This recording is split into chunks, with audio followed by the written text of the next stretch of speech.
سے آج کی دعا دیکھتے ہیں۔ آج کی دعا جو سلیکٹ کی ہے بہت سمپل ہے، آپ کے سامنے پڑھی بھی جاتی ہے، حصول علم کی دعاؤں میں سے ہے۔ اور چونکہ ہم قرآن کی تکمیل کی طرف جا رہے ہیں اور ہم چاہتے ہیں کہ ہمیں اللہ تعالیٰ علم نافع عطا فرمائے، تو یہ دو چھوٹی چھوٹی سی دعائیں ہیں، یہ آپ کے سامنے پڑھ بھی دیتی ہوں، آپ کو یاد بھی ہوں گی انشاءاللہ۔ نہیں یاد تو یاد کر لیجئے، قرآن پڑھنے سے پہلے، کلاس شروع کرنے سے پہلے، پڑھانے سے پہلے آپ ان دعاؤں کو اپنی دعاؤں میں شامل کر لیجئے۔ اللہم، اے اللہ، انی اسألک، میں آپ سے سوال کرتی ہوں، علم نافعا، علم نافع کا، وَأَعُوذُ بِكَ مِنْ عِلْمٍ لَا يَنْفَعُ، اور میں آپ سے اس چیز کی پناہ لیتی ہوں کہ میں کوئی ایسا علم حاصل کروں جو فائدہ مند نہیں ہے۔ یہ دعا جو ہے نبی صلی اللہ علیہ وآلہ وسلم فجر کی نماز کے بعد پڑھا کرتے تھے، اور سارا دن انسان کا واسطہ پڑتا ہے کچھ نہ کچھ سیکھنے سے۔ ہمارے ارد گرد بہت سارے علوم ہوتے ہیں، کچھ چیزیں ہمیں فائدہ دینے والی ہوتی ہیں اور کچھ چیزیں جو ہم سیکھتے ہیں وہ ہمیں نقصان دینے والی ہوتی ہیں۔ تو ہم اللہ تعالیٰ سے یہ دعا کرتے ہیں صبح صبح فجر کے بعد ہی کہ اللہ تعالیٰ ہمیں علم نافع عطا فرمائے، وہ علم جو ہماری دنیا اور آخرت کی بھلائیوں والا ہو، ہمیں وہ علم عطا کریں، اور ایسی چیزوں سے ہماری سمع اور بصر کو محفوظ رکھیں جو ہم سیکھ جائیں اور وہ ہمارے لیے نقصان دہ ہوں۔ علوم میں سے سب سے بہترین علم نافع جو ہے وہ اللہ سبحانہ وتعالیٰ کی معرفت کا علم ہے، اللہ سبحانہ وتعالیٰ کی پہچان کا علم ہے۔ علماء کرام کہتے ہیں کہ اس سے زیادہ بہتر علم کوئی ہو ہی نہیں سکتا، اور آپ یقین کیجئے آپ کے جتنے بھی دنیاوی علوم بھی ہیں، جتنی بھی سائنسز بھی ہیں، جو کچھ بھی ہے، یہ سب کچھ جو ہے وہ العلیم ہی سے جنریٹ ہوتا ہے۔ تو جب آپ العلیم کو پہچاننا شروع کرتے ہیں تو پھر آگے علم نافع کے راستے کھلتے چلے جاتے ہیں۔ یہ پہلا علم ہے۔ اس کے بعد دوسرا علم نافع جو ہے وہ ہدایت کا علم ہے، وہ قرآن کا علم ہے۔ تو اللہ کے رسول صلی اللہ علیہ وآلہ وسلم نے جیسے فرمایا کہ طلب العلم فریضۃ علی کل مسلم، ٹھیک ہے، علم حاصل کرنا ہر مسلمان پر فرض ہے، اور وہ علم جو ہے وہ قرآن کا علم ہے، جو علم نافع ہے، جو ہماری تربیت کے لیے ضروری ہے۔ عالم دین بننا ایک بہت بڑی بات ہوتی ہے، وہ سب پر فرض نہیں کیا گیا کہ سب فقہی علوم حاصل کریں یا سب جو ہے وہ رسوخ حاصل کریں اور ریسرچ کریں اور سب کچھ، لیکن قرآن کے ذریعے ہدایت حاصل کرنا اور اپنی زندگی کو اس کے اوپر ڈھال لینا، یہ علم جو ہے یہ فرض ہے، ٹھیک ہے۔ اور یہ علم نافع پر اللہ کی معرفت کے بعد دوسرا علم ہے۔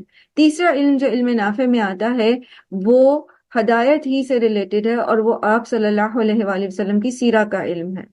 اور پھر اس کے بعد علم نافع کی ایک طویل فہرست ہے، وہ تمام علوم جو آپ کو رزق حلال کمانے کے لیے جو ہیں وہ آپ کو سیکھنے ہیں، چاہے وہ کسبی ہیں، ہاتھ سے کمائی کرنے والے ہیں، یا وہ کچھ پڑھنے لکھنے کے ہیں، وہ سب علم نافع ہیں۔ اور وہ علم جو علم دار ہوتا ہے، یعنی نقصان دہ علم ہوتا ہے، وہ علوم کون سے ہوتے ہیں؟ مثلا ایسے علوم جو آپ کی دنیا اور آخرت خراب کرتے ہیں، لیکن بعض علوم ایسے ہوتے ہیں جو دنیا میں آپ کو پیسہ دیتے ہیں، آپ کو لگتا ہے کہ آپ دنیا کما رہے ہیں، خوشحال ہو رہے ہیں، لیکن آخرت تباہ ہو جاتی ہے۔ مثلا جادو بھی ایک علم ہے۔ اسی طرح اسٹرانومی، یہ جو ہوتی ہے ہاتھ دیکھنا، ستاروں کا علم، اسٹرالوجی کی بات نہیں کر رہی میں اس کو کنفیوز نہ کر رہی ہوں۔ علم فلکیات جو ہے، جو اسپیس سائنسز ہے، وہ علم نافع ہے، وہ اللہ کی معرفت دلاتا ہے، لیکن یہ جو ستاروں کا علم ہے، علم النجوم جسے کہتے ہیں، تو وہ جو ہے وہ علم دار ہے علم۔ اللہ نے یہ چیزیں عبث نہیں بنائی، ہو سکتا ہے اس سے کچھ ہو اس کے اندر تاثیر، لیکن یہ کہ اللہ نے ہمیں اس طرح کے علموں سے روک دیا ہے، اللہ کے رسول صلی اللہ علیہ وسلم نے ہمیں روک دیا ہے، ٹھیک ہے۔ تو جسے اللہ کے رسول نے روک دیا، سمجھے اللہ نے روک دیا، تو یہ علم نافع نہیں ہو سکتے۔ جادو، علم نجوم، اسی طریقے سے موسیقی کا علم، اور اس طرح کے اور دیگر علوم جو ہیں جو سیکھتے ہیں انسان لیکن وہ ان کے لیے نقصان دہ ہیں، ٹھیک۔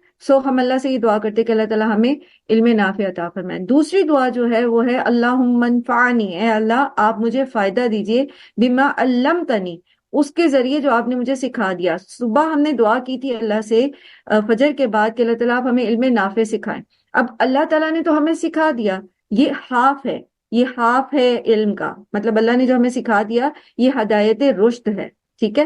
اب ہم اللہ تعالیٰ سے ہدایت توفیق مانگتے ہیں کہ اللہم انفعنی بما علمتنی، اللہ تعالیٰ آپ مجھے فائدہ دیجئے اس کے ذریعے جو آپ نے مجھے سکھا دیا، یعنی ہدایت رشد میرے سامنے آ گئی، آپ کی معرفت کا علم میں نے حاصل کر لیا، میں نے کائنات میں غور و فکر کر لیا، قرآن میں نے سیکھ لیا، اس کی گرامر میں نے سیکھ لی، میں نے اس کے اوپر تدبر کر لیا، اب مجھے باتیں سمجھ آ گئی ہیں، پر ان باتوں سے مجھے فائدہ ملے، یعنی میں ان پر عمل کر سکوں، ٹھیک۔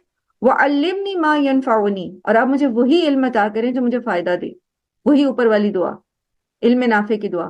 وَارْزُقْنِي عِلْمًا تَنْفَعُنِي بِهِ، اور مجھے وہ علم دیجئے جس کے ذریعے آپ مجھے فائدہ پہنچائیں، یعنی ایسا علم جس کے ذریعے ہم اللہ کی رضا حاصل کریں، یعنی آپ اس کو عمل صالح بھی کہہ سکتے ہیں، ٹھیک ہے۔ ہم اللہ تعالیٰ سے یہ دعا کرتے ہیں، اور یہ رمضان جو ہے ایسے گزرتا چلا جا رہا ہے، تیزی سے گزرتا چلا جا رہا ہے، اور کچھ سمجھ نہیں آ رہی، مجھے لگتا ہے کہ جیسے ایک بہت عزیز دوست جو ہے وہ بس سب بچھڑنے کے قریب ہے۔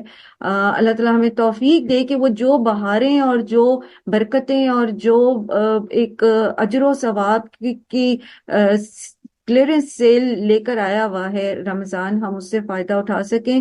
اللہ تعالیٰ ہم سب کو صحت دے، اللہ تعالیٰ ہم سب کو توفیق دے، ہمت دے، شوق دے، اللہ تعالیٰ ہماری اولاد کو شوق دے، ہمارے بچوں کو شوق دے اپنی عبادت کا، اور اللہ تعالیٰ کے جو رضا کے کام ہیں وہ کرنے کا، اور علم نافع سیکھنے کا۔ آمین یا رب العالمین۔ اسی سے ریلیٹڈ جو ہے تھوڑا سا آج کی حدیث کو کوئکلی دیکھ لیتے ہیں الحمدللہ۔ آج کی جو حدیث ہے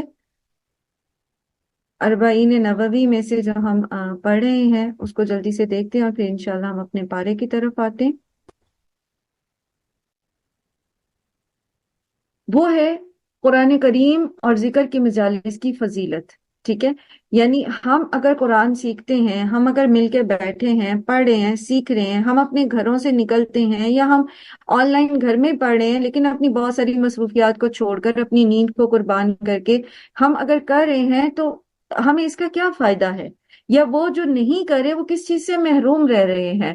تو یہ حدیث ہم اس کو پڑھتے ہیں۔ ان ابی ہریرہ رضی اللہ عنہ عن النبی صلی اللہ علیہ وسلم قال من نفس عن مؤمن قربۃ من قرب الدنیا نفس اللہ عنہ قربۃ من قرب یوم القیامہ، وہ شخص جو کسی مومن سے تکلیف کو دور کرتا ہے، دنیاوی کسی تکلیف کو دور کرتا ہے، تو اللہ تعالیٰ اس شخص سے قیامت کی تکلیف کو دور کریں گے۔ تو پہلی جو چیز اس کے اندر سیکھنے کی ہے وہ یہ ہے کہ اللہ سبحانہ و تعالیٰ کے بندوں کو اذیت سے چھڑانا۔ پیچھے ہم نے پڑھا تھا کہ ہم باعث اذیت نہ بنے، نہ اپنے ہاتھوں سے، نہ اپنی زبان سے، نہ اپنے دیگر افعال اور اعمال سے ہم باعث اذیت نہ بنے۔ لیکن اگر کوئی کسی تکلیف میں ہے، کوئی بیمار ہے، آپ اس کو میڈیسن لا دیتے ہیں، آپ اس کی کسی طرح سے مدد کر دیتے ہیں۔ کوئی کسی مشکل میں ہے، کسی کو کوئی بات سمجھ نہیں آ رہی اور بڑی ہی آسان ہے، بہت ہی آسان ہے، آپ کو اللہ نے لکھنا پڑھنا سکھایا ہے۔ اگر آپ دیکھتے ہیں کہ کوئی ایسا شخص ہے جس کو لکھنا پڑھنا نہیں آتا، آپ اس کی مشکل کو آسان کر دیں، آپ اس کو لکھنا سکھا دیں، تھوڑی سی چیزیں اس کو ہیلپ آؤٹ کر دیں۔ آپ کو بزنس کی سوچ بوجھ ہے، آپ آن لائن گھر بیٹھ کے بزنس کرتی ہیں، آپ دیکھتی ہیں کہ آپ کی کوئی اور جاننے والی ہے، وہ بیچاری مالی طور پہ پریشان ہے، تو آپ ان کو آئیڈیا دیں، ان کو بتائیں میں اس طرح کام کر رہی ہوں، آپ اس طرح کر سکتے ہو۔ کوئی بھی کرب، کوئی بھی تکلیف، کوئی تکلیف میں ہوتا ہے، وہ چاہتا ہے کہ کوئی اس کی بات سن لے، وہ صرف سنا کے ہی اس کو ریلیف مل جاتا ہے۔ تو آپ بات سن لیں۔ دیکھیں، ہم اگر اپنا تھوڑا سا وقت نکال کے کسی کی بات سن لیتے ہیں، کسی مجبور کی بات سن لیتے ہیں، صرف اس لیے کہ وہ چاہتا ہے کہ اس کی بات سن لی جائے، اس کا دل کا بوجھ ہلکا ہو جائے، تو آپ سن لیں، اللہ تعالیٰ ہم سے ہماری قیامت کی تکلیفوں کو دور کر دیں گے۔ اور قیامت کی تکلیفیں بہت بڑی ہیں، اللہ ہم پہ رحم کرے، یہ دنیا میں تو تکلیف کچھ بھی نہیں ہے۔ پھر آپ صلی اللہ علیہ وآلہ وسلم نے فرمایا من یسر علی معسر یسر اللہ علیہ فی الدنیا والآخرہ، جو کسی کی مشکل میں آسانی کرتا ہے، اللہ تعالیٰ اس کے لیے دنیا اور آخرت میں آسانی کر دیتے ہیں۔ ایک ہاتھ دے، ایک ہاتھ لے، اوفو بیعہدی اوفی بیعہدی کو، ٹھیک ہے۔ تم ایک کام کرو، اللہ دوسرا کام تمہارا اپنا ذمہ لے رہے۔ اے ابن آدم، تو اپنے آپ کو میری عبادت کے لیے فارغ کر لے، میں تیری دنیا کے لیے کافی ہو جاؤں گا۔ آپ ایک طرف کام کریں، آپ کی مدد کے لیے وہ ہستی آ جائے گی جو القدیر ہے۔ آپ اپنی مشکلوں کو آسان نہیں کر سکتے، آپ اپنے آپ کو تکلیف سے نجات نہیں دے سکتے۔ دوسروں کی تکلیفوں کو دور کریں، دوسروں کے معاملات میں آسانی کریں۔ بعض اوقات ہمیں نہیں پتا ہوتا لیکن ہم دوسروں کی زندگیاں مشکل کیے ہوئے ہوتے ہیں۔ ذرا اپنے ارد گرد نگاہ دوڑائیے گا، ہاں کہیں ہم کسی کی زندگی کو مشکل تو نہیں کیے ہوئے۔ اور پھر یہ ایک تجربہ بڑا میں نے کیا بھی ہے، میں اگر آپ کے ساتھ پرسنل شیئر کروں، ایک وقت تھا کہ میرے چاروں بچے جو ہیں، چھوٹا والا بالکل نیولی بورن تھا، تو ان کے اندر انتہائی جو ہے وہ ہیموگلوبن کی کمی آ گئی تھی، ایچ بی کی کمی آ گئی تھی، شدید قسم کی۔ لائک مجھے ڈاکٹرز نے تھیلیسیمیا کا شک ڈال دیا تھا کہ آپ کے بچوں کو تھیلیسیمیا، چاروں کو، اللہ رحم کرے۔ بہرحال اب یہ اتنے چھوٹے تھے کہ ان کو اتنی زیادہ آئرن کے دوائی سے زیادہ لائک ضرورت تھی کہ ان کو دی جائے، لیکن یہ اس طرح کھا نہیں سکتے تھے، تھوڑے تھوڑے ڈفرینس سے تھے، یہ اتنی نہ ڈائٹ لے سکتے تھے آئرن، اور جتنا میں اگر ان کو کوئی قیمہ یہ چیزیں کھلاتی تھی تو ظاہر ہے ہر چیز اگر آپ زیادہ کھلاؤ گے تو اس کی کچھ نہ کچھ جو ہے وہ بیڈ ایفیکٹس آتے ہیں، تو پریشانی تھی کوئی۔ میں نے ایک کام کیا تھا، اللہ سے دعا کی تھی، میرے گھر پر نا باہر بچے آتے تھے، تب یہ آپریشن ہوا تھا ضربے جو پتہ نہیں کون سا تھا یہاں اس سائڈ پر نارتھرن ایریاز میں، تو وہاں سے بہت سارے لوگ مائگریٹ کر کے آئے تھے، تو بہت سارے بچے ڈیلی بیسس پر آتے تھے کھانا لینے، اور میں ان کو کھانا دیتی تھی اور میں کہتی کہ اللہ تعالیٰ میرے بچے نہیں کھا سکتے، یہ میں ان کو کھلا رہی ہوں، آپ میرے بچوں کو کی پوری کر دیں۔ مجھے ابھی بھی گوز بمپس ہو رہے ہیں۔ آپ یقین کریں کہ وہ مسئلہ حل ہو گیا تھا، یقین کریں۔ آپ اللہ کی خاطر آپ کر کے تو دیکھو، آپ دوسرے کے لیے آسانی کر کے دیکھو، اللہ تعالیٰ آپ کے لیے کافی ہو جاتے ہیں، اللہ تعالیٰ آپ کے لیے کافی ہو جاتے ہیں۔ وَمَن سَتَرَ مُسْلِمًا سَتَرَهُ اللَّهُ فِي الدُّنْيَا وَالْآخِرَةِ، جو کسی مسلمان کی عیب پوشی کرے گا، اس کے عیبوں پہ پردہ ڈالے گا، اللہ تعالیٰ اس کی دنیا اور آخرت میں پردہ پوشی کریں گے۔ ہم میں سے کون چاہتا ہے کہ ہم ایکسپوز ہو جائیں؟ کتنا کچھ ہمارے اندر ہوتا ہے کہ ہم یہ بھی نہیں پسند کرتے کہ ہماری ہم بعض اوقات اپنے آپ سے چھپاتے ہیں وہ خرابیاں، وہ چیزیں جو ہمارے اندر ہوتی ہیں، تو کون چاہے گا کہ وہ پوری دنیا کے سامنے افشا ہو جائیں، وہ قیامت کے دن سب کے سامنے کھل جائے؟ تو کیا کرنا ہے؟ صرف یہ کرنا ہے کہ اگر آپ کو کسی کی برائی پتہ ہے، اگر آپ کو کسی کی کمی پتہ ہے، تو آپ اس کو بیچ میں مجلس میں بیٹھ کے نہ کریں، آپ دوسروں کی پردہ پوشی کریں، اللہ تعالیٰ آپ کو دنیا اور آخرت میں پردہ پوشی کرے گا۔ واللہ فی عون العبد ما کان العبد فی عون اخیہ، اور اللہ تعالیٰ اپنے اس بندے کی مدد میں لگا رہتا ہے جب تک کہ وہ بندہ اپنے بھائی کی مدد میں لگا رہتا ہے۔ آج ہمارے پاس وقت نہیں ہے کہ ہم اپنے بہن بھائیوں کے کام کریں، ہم اپنے پڑوسیوں سے جا کے پوچھیں، ہم کسی آپ میں سے اکثر لوگ کہتے ہیں پہلے لوگوں کی زندگی میں بڑی برکت تھی، پہلے لوگ جو ہیں وہ اتنا قرآن بھی نہیں پڑھے ہوئے تھے لیکن پھر بھی وہ بڑے دیندار لگتے تھے، پھر بھی ان کے گھروں میں ان کی زندگیوں میں برکتیں تھیں۔ آپ کو پتہ ہے کیوں برکتیں تھیں؟ وہ یہ سارا کچھ کرتے تھے، حالانکہ ان کو شعور نہیں تھا، انہوں نے کوئی کورسز نہیں کیے ہوئے تھے، ان کے ڈور سٹیپس پہ اس طرح آن لائن ان کو کچھ اویلیبل نہیں تھا، لیکن جتنا ان کو پتا تھا، ان کو یہ پتا تھا کہ میں نے اگر بندے کی مدد کی نا تو اللہ میری مدد کرے گا، مجھے اللہ کے بندوں کے لیے کام کرنا ہے۔ وہ اپنے رشتہ داروں کو بھی ملتے تھے، وہ اپنے پڑوسیوں سے بھی ملتے تھے، آتے تھے جاتے تھے، مشکلات میں، شادی بیاہ میں، فوتیدگی میں، ہر جگہ آپ کو پڑوسی نظر آتے تھے، لیکن آج ہمیں یہ نہیں پتا ہوتا ہمارے ساتھ والے گھر میں کون رہتا ہے اور ان کے کیا مسائل ہیں۔ تو اللہ آپ کی مدد میں لگا رہتا ہے جب تک آپ اپنے بھائی کی مدد میں لگے رہتے ہیں۔ مجھے بہت دفعہ اتفاق ہوا کچھ مریضوں کے ساتھ ہاسپٹل میں رہنے کا، تو آپ وہاں یقین کیجئے کہ لوگ ایک بیڈ سے دوسرے بیڈ کے جو اٹینڈنٹس ہوتے ہیں نا، وہ بیٹھ کے دیکھ رہے ہوتے ہیں اور یہ بندہ مشکل میں ہے، جب وہ کہہ دے کہ اچھا میری کروٹ بدلا دیں، یا وہ کہہ دے کہ یہ خود نہیں کوشش کریں گے کہ اچھا پوچھ لیں کہ آپ کو کسی چیز کی ضرورت تو نہیں ہے۔ ہمیں کیا ہوتا جا رہا ہے؟ ہم بے حسی کی انتہا پہ پہنچتے جا رہے ہیں، اللہ ہم پہ رحم کرے۔ آگے بھی حدیث جلدی سے پڑھ دیتی ہوں، وقت کم ہے۔ وَمَنْ سَلَكَ طَرِيقًا يَلْتَمِسُ فِيهِ عِلْمًا سَهَّلَ اللَّهُ بِهِ طَرِيقًا إِلَى الْجَنَّةِ، جو شخص علم کے راستے پر چلتا ہے اللہ تعالیٰ اس کے لیے جنت کا راستہ آسان کر دیتے ہیں۔ آپ علم حاصل کریں، جیسے میں نے تمہید باندھی تھی کہ آپ علم حاصل کرنے کے لیے کوشش کرتے ہیں، اپنے کام چھوڑتے ہیں، آپ اپنی روٹین کو سیٹ کرتے ہیں، آپ بہت سارا جو بھی کچھ کرتے ہیں، اللہ تعالیٰ آپ کے لیے جنت کا راستہ آسان کر دے گا۔ وَمَجْتَمَعَ قَوْمٌ فِي بَيْتٍ مِّن بُيُوتِ اللَّهِ يَتْلُونَ كِتَابَ اللَّهِ، اور جو لوگ جمع ہوتے ہیں اللہ کے گھروں میں سے کسی گھر میں اور وہاں اللہ کی کتاب کی تلاوت کرتے ہیں، يَتَدَارَسُونَهُ بَيْنَهُمْ، اور وہ آپس میں اس کی درس و تدریس کا کام کرتے ہیں، إِلَّا نَزَلَتْ عَلَيْهِمُ السَّكِينَةُ، تو نازل کی جاتی ہے ان کے اوپر سکینت۔ یہ ماں پہلے جو ہے وہ نافیہ ہے، اس لیے یہاں اللہ آیا ہے کہ نہیں کوئی قوم جمع ہوتی اللہ کے گھروں میں سے کسی گھر میں کہ وہ وہاں پر اللہ کی کتاب پڑھیں اور وہاں ایک دوسرے کو سکھائیں، مگر یہ کہ ان کے اوپر سکینت نازل ہوتی ہے، یعنی تب ان کے اوپر سکینت نازل ہونا شروع ہو جاتی ہے۔